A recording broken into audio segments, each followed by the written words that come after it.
Welcome, everybody. So glad everybody's here. So many people here. This is so great. We hope everybody is having a nice evening. This webinar is being recorded and will be available for free on our YouTube channel. So if you are here and you have colleagues or friends who are interested in taking a look at this information, you can refer them there. If you're using this webinar for ASHA CEUs live, then you need to complete the post test within the next 7 days. You can register for ASHA CEUs with the link in the chat. If you're watching this video on YouTube, you can register for CEUs with the link in the description of the video. This course is a half an hour long and it's being offered for 0.05 ASHA CEUs. If you are using ASHA CEUs for today's course, you have to complete the post test and you have to attend the entire session or watch the entire video. If you have any technical issues during the webinar, you can email us at info@slpnerdcast.com. And if you ask any questions throughout the duration, you're consenting to the recording. We are going to be accepting questions throughout the duration of the presentation using the Q&A feature in your Zoom. So now that all of that is behind us, let's get started. So what are we talking about today? We are talking about progress monitoring in complex communicators. And when we always do this in a lot of our courses, we ask the question, why? Why should we care? Why are we talking about this? And the best answer to that question is rooted in a little story about me. It's a story about me. When I was first out of graduate school working in an outpatient hospital center, I was running a group. So this was group therapy, and it was time for the reevaluation for insurance funding. There were 4 students in the group, and 2 of the students in the group had progress reports due for their funding. So as part of insurance, every 8 weeks or 12 weeks, I had to submit documentation to the insurance company showing that these patients had made progress. And so this was the group, this was the day, their funding, their progress reports were due, and I had to take and collect data on these students.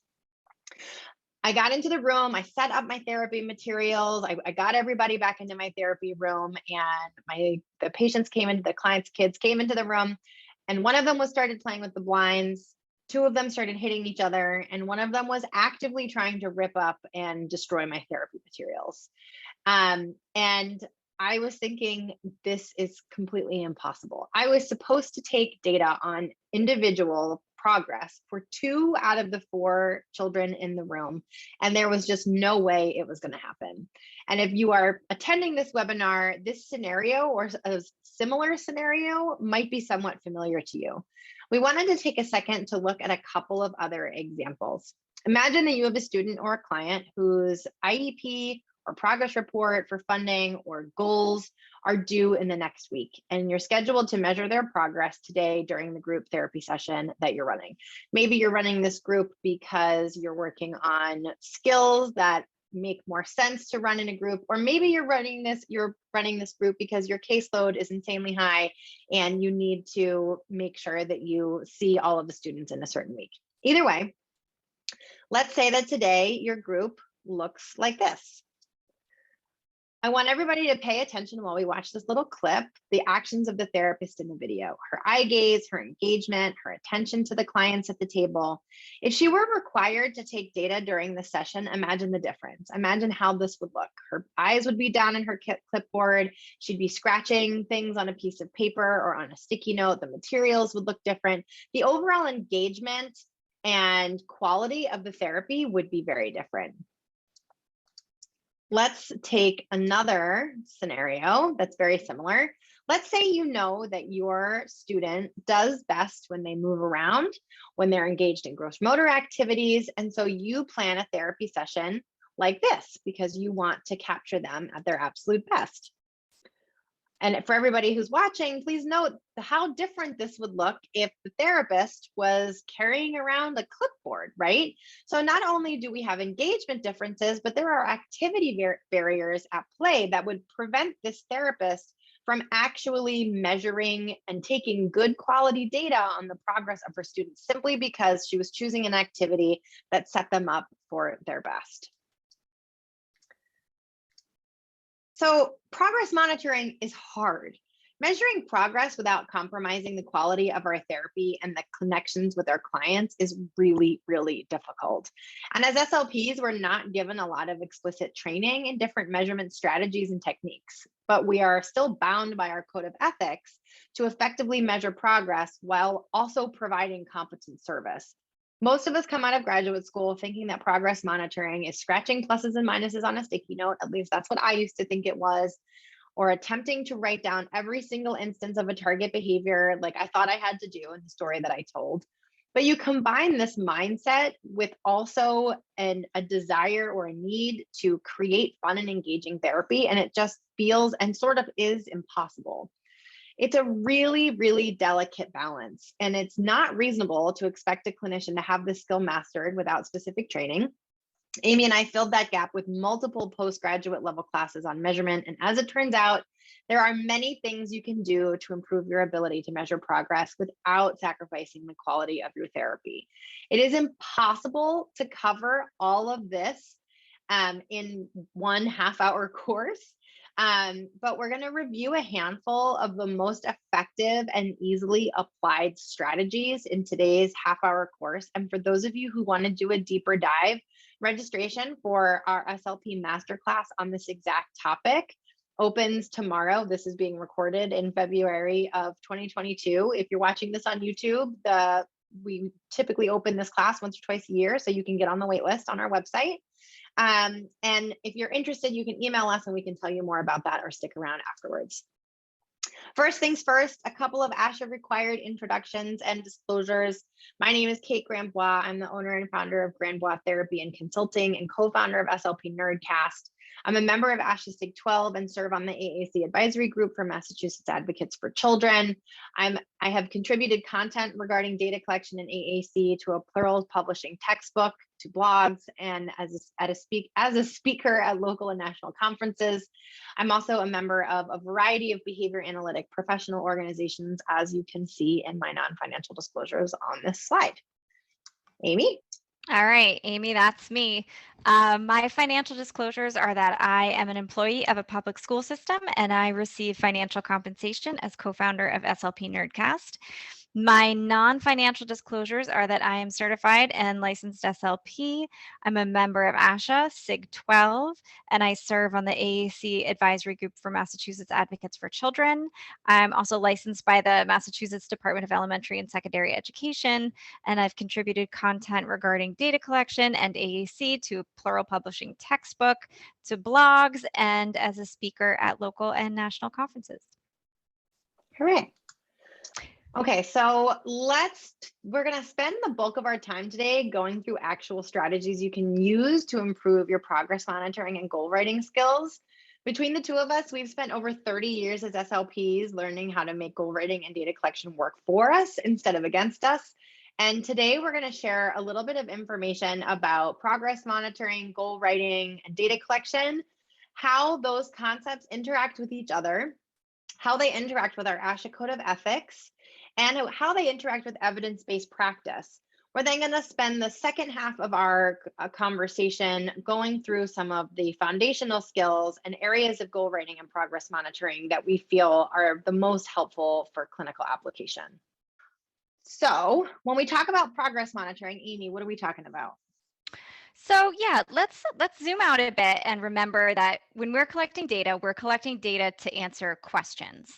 Often we find it helpful to start broadly and then progressively refine as we get more information or we identify new or different questions. So when we're conducting assessments to answer questions that we might have. We might have questions like, what types of directions does my client follow independently? What does my client's expressive output look like? What does their expressive output look like if I modify the visual supports or I modify the task or we modify something that the communication partner is doing and so on. When we're conducting progress monitoring, whether that is in a school environment or to recertify or reauthorize third-party funding, like Kate's example, we're still looking for an answer to our questions. And in this case, our questions are driven by our goals and objectives. So, how will I know my client is making adequate progress toward the goals that I've set? The answer to these questions will be found through our data collection. By being cognizant of how we're going to answer our questions when we're writing our goals, we can also avoid the trap of, like, how do I even report on this? So if you've ever inherited goals from another clinician and thought, how am I supposed to measure this? How am I supposed to report on this? Or maybe you think, we've been working on this skill and I think my client's been improving, but I don't really know how much and I don't really have any solid information about how much. And my recertification paperwork is due. And, I've been there, and sometimes the clinician I inherited that bad goal from was myself. So incorporating these considerations about our data collection into your clinical process when you're actually writing your goals and thinking about your goals can really help a lot in avoiding this, like, how do I report on it trap. And just to make you feel better, I have also been put myself in the same trap, so you're not alone.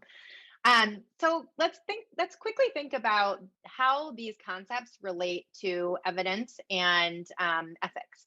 When you start looking at our the concepts of evidence, our evidence-based triangle is broken up into 3 parts. One of those parts is evidence. That is broken up into 2 parts: external evidence, which is research articles, studies, etc., and internal evidence. And I don't think that you can really talk about evidence unless you have measurement, and you can't really talk about measurement unless you have data collection. And it's a similar analogy or train of thought when you start thinking about how you provide competent service, or how could you possibly provide a competent service unless you're measuring what you're doing and you know that it is working. Interestingly, the word data does not show up in our code of ethics. However, we have 3 principles in our code of ethics, at least, that reference competency, that reference evidence-based clinical judgment and independent clinical judgment, as well as record keeping and keeping timely records for funding sources. All of these components that are ethical requirements for us are rooted in those concepts of providing evidence and measurement and the data collection to support them. I want to take a big picture view and think really quickly about what measurement actually means. And I think we can learn a little something from Mr. Bean. So I'm going to go ahead and play this clip. So for those of you who might not be watching, Mr. Bean is attempting to measure a space in his kitchen by holding his arms out the dimension of one location and carefully moving across the room with his arms outstretched until he reaches the target location, hoping that he will measure what he actually set out to measure. And he's really just hoping and praying that the way he held out his arms is to cut the hole that he needs is going to be the same size. We want to avoid the problems of Mr. Bean. We want to make sure that when we measure progress or take data, the data that we're taking actually represents the skills of our students or clients. And we can do this by continually making sure that the data we take is accurate, reliable, and valid. We want to make sure that we consider these 3 variables very carefully, because if we are spending our resources taking data and measuring progress that isn't accurate, reliable, or valid, we've completely wasted our time, and in a way wasted our clients' time, because we haven't been able to provide competent, measurable, or evidence-based services. We have a little cartoon that explains what accurate, reliable, and valid is. I'm hoping that the audio is working. If anybody has any issues, you can throw something in the chat. Let's talk about what it takes to take good data. Good data is reliable, accurate, and valid. Let's talk about accurate data first. Let's say you were curious about how much a potato weighed. You put the potato on the scale, and the scale says it weighs 2 pounds. Accurate data would be if the potato actually weighed 2 pounds, when the observer values match the true values. Now let's talk about reliable data. Let's say you're still wondering about how much the potato weighs and you want to try and get reliable data. Let's say you put the potato on the scale and the scale says 2 pounds. About an hour later, you come back, you put the potato back on the scale, and it still says it weighs 2 pounds. Reliable data is when the same values are produced over multiple measurements. And finally, let's talk about valid data. Let's say you're still curious about how much the potato weighs and you put it on the scale and the scale says that it weighs 1,360 kilograms per square meter. That is a measurement of density, not weight. That scale is not answering your original question of how much the potato weighs. Valid data is how well something measures what it is supposed to measure. So in this example, you're seeking the weight of the potatoes, not the density of the potatoes. So that measurement is not valid. We hope that helps clear this up a little bit. And actually, Amy, we're right on time, which is great because I was so worried we weren't going to have enough time to go through the good stuff. So now that we've sort of taken a look at why data collection and progress monitoring is important, how it touches our scope of practice, competence, evidence-based practice, ethics, we're now, and the fact that it has to be reliable, accurate, and valid, now we want to spend the rest of our time really talking about the strategies that we can use to get reliable, accurate, and valid data. Again, there is no way that we can go through all of this in detail in 30 minutes. So we are going to refer you to our more in-depth course if you're curious, but we wanted to at least give you a little bit of the most powerful tips out there. And the first and foremost, it turns out you do not have to write everything down in your sessions. Probe data or discontinuous data, it's the fancy name for it, can be, when done well, can serve your measurement and provide accurate, valid, and reliable data. And probe data is Amy's jam, so she's going to tell you a little bit about that. Thanks. So probe data, like Kate said, we're going to talk a lot more about this in the longer course, but I think that some key takeaways for today include, because when we use probe data, we're only collecting data on a few instances of a skill. And so it's never giving us a true representation of that skill. It's always giving us an estimate. But if you've been faced with a how do I report on this trap, you're going to know that a well-informed estimate is much better than a guess based just on your memory. And it's potentially better when it's taken in an organized fashion than you taking most of the data. So the more we know about probe data, the better we understand how to make our probe data more likely to be an estimate that we can trust as a clinician. So we've read a bunch of articles about probe data. And you read a bunch of articles about probe data. I read a bunch of articles about probe data, and some of the information out there is a bit conflicting, but I think that some big takeaways that we can all act on right away would be that just taking one data point each day or each session is often not enough to give us a very trustworthy estimate. So you might think to yourself, this probe data thing seems amazing. I'm going to just take data on the first time that my client does target X toward their goal. That's going to give you information, but you probably don't want to trust that information too much. One thing that I found through the reading, is that giving ourselves a few more data points can really help us trust the estimate that our data is telling us.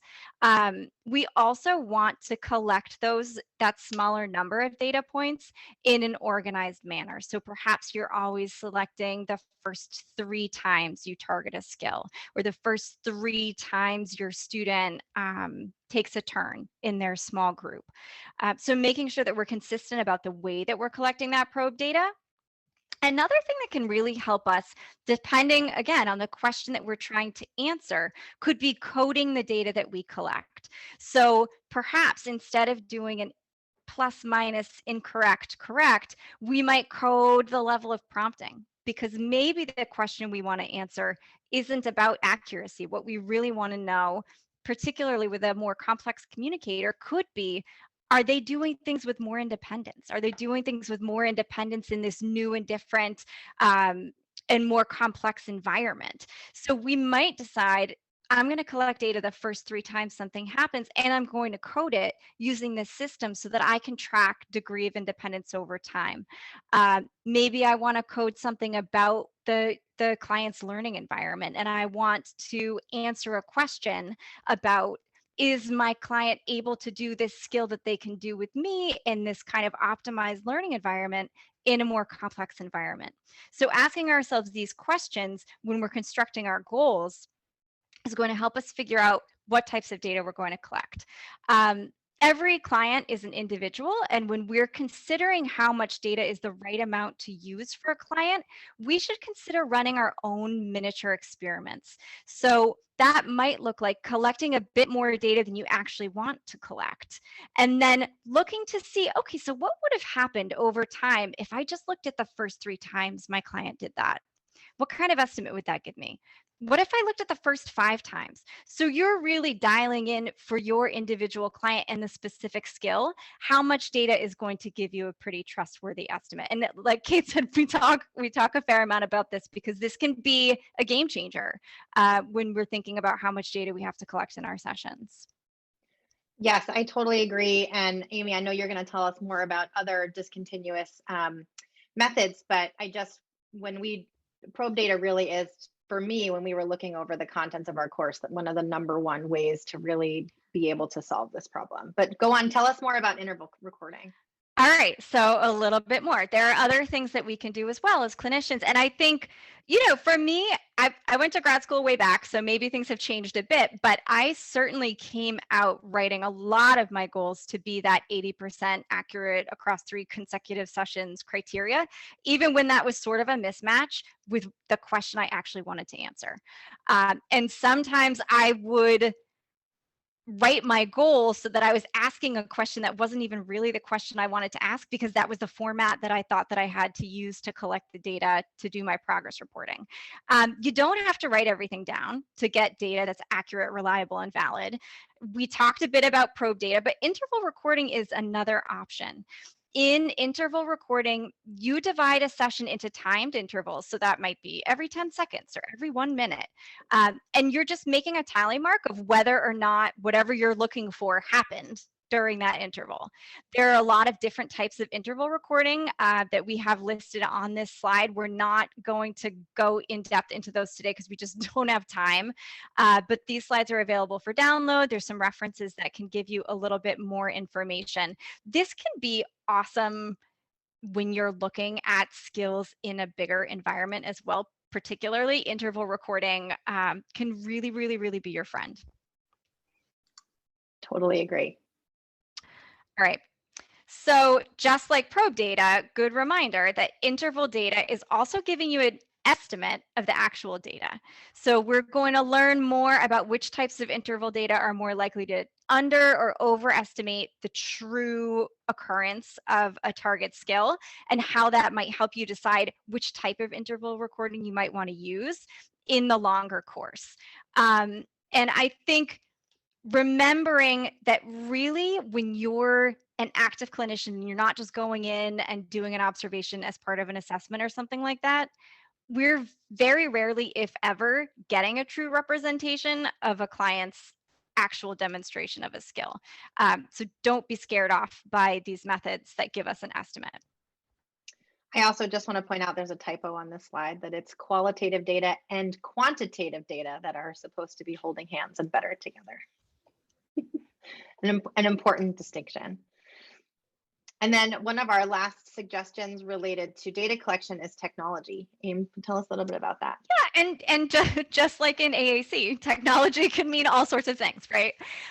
So there is the low-tech technology of a golf counter, which is that kind of silvery thing with the numbers on it that you see there. You could do internal data logging with AAC. I think there are sometimes some places have privacy restriction concerns around that. So just make sure if you're thinking about using data logging that you have a conversation with your institution and with your AAC user about their comfort level with that. When we're thinking about interval recording, you can use earbuds that play an interval sound. You can set a timer to vibrate on your watch. There are a lot of options for tools that we can use as clinicians to help us, again, not have to worry about that. If the whole purpose of shifting and being creative with the way we write our objectives and collect our data is to have more meaningful and authentic experiences with our clients. The last thing you want to do is then be like, all right, now I have to pay attention to my phone so I know when my timer is going to go off. So tools kind of go hand in hand with some of these data collection approaches. In our last couple of minutes, we're going to have a little bit of time to talk about the goal component of this progress monitoring and goal writing relationship. SMART goals is a handy little acronym that we can use to help us remember the different components of a well-written goal. SMART stands for specific, measurable, achievable, realistic, and timely. And again, we could talk about this for a solid hour by itself. Actually, I think in our larger course, we talk about this for one whole hour. But the basic gist is that you want your goals to meet all of these criteria: specific, measurable, achievable, realistic, and timely. Each of these units are critically important to a well-written goal. And as we've already covered, a well-written goal is going to be very closely tied to your data collection strategies and procedures for how you're measuring progress. One of the biggest questions that we get that in this short amount of time we wanted to at least quickly address was related to the R, which can either stand for relevant or realistic, depending on the literature that you read.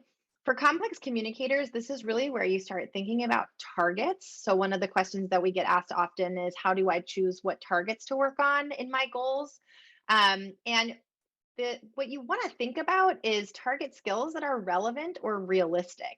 And this refers to both academic relevance and functional relevance. This also touches a variety of other subjects and topics like empowerment, self-advocacy, things that are feasible within a certain environment or with a communication partner. There are a lot of different things to consider when you're trying to write a goal or choose a target. And what we like about the acronym as a SMART goal is it gives you a little bit of footing and foundation to explore a lot of those things in more detail. A few tips about writing a goal. So when you're thinking about writing your goal, you want to be thinking about your data collection system while or before you write your goal. So often in speech pathology, we think of these two things happening in a sequence. So first you write your goal and then you take your data on your goal.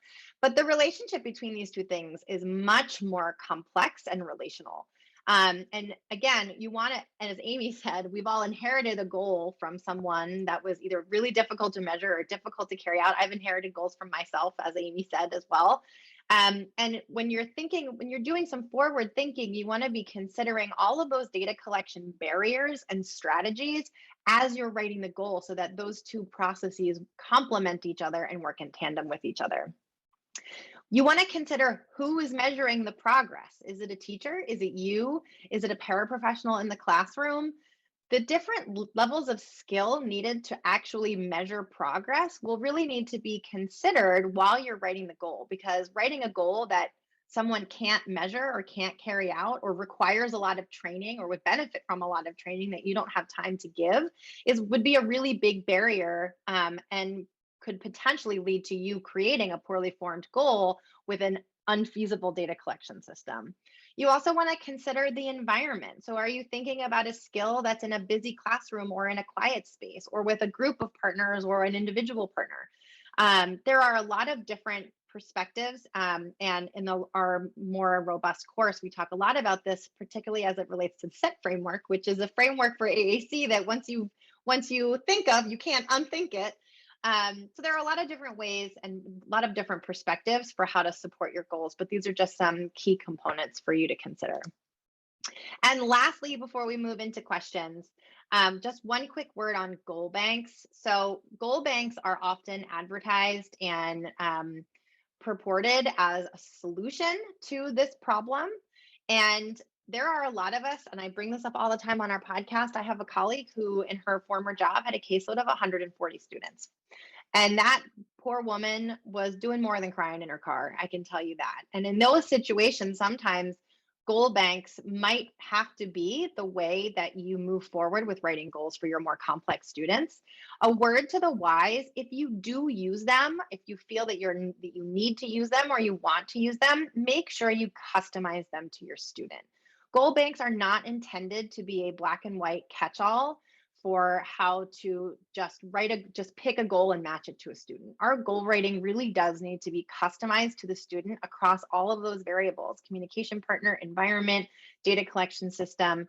So just a word to the wise, just be wary when you use them. And there's a reference here for that as well. And that is it. That was very fast. But if anyone has any questions, we are here to answer them. And if anybody would like information about our course, I am happy to put some information about that in the chat. If I can find the link really quick. I probably should have had that pulled up, but thanks everybody for coming. If you're interested in having the link, you can stick around for a minute and I will put it in there, unless Amy or Tracy, you have it faster than me. No, but that would have been a nice thing to do, wouldn't it? Sorry about that. Tracy's usually the quick fire with that kind of a thing. I'll have it up in a second. I just don't have the window pulled up. I closed all my tabs before we did our big talk. That's why. Thanks to everybody for coming. Yes, thank you everybody for coming. Let's see. I'm just gonna pop it in there. There it is. Okay. If there's anybody even still here. So that link, oh, there are still people here. So that link is, will take you to registration for the course. Right now it's hidden on our website and not available to the public. But since you came, you can register for it if you want to.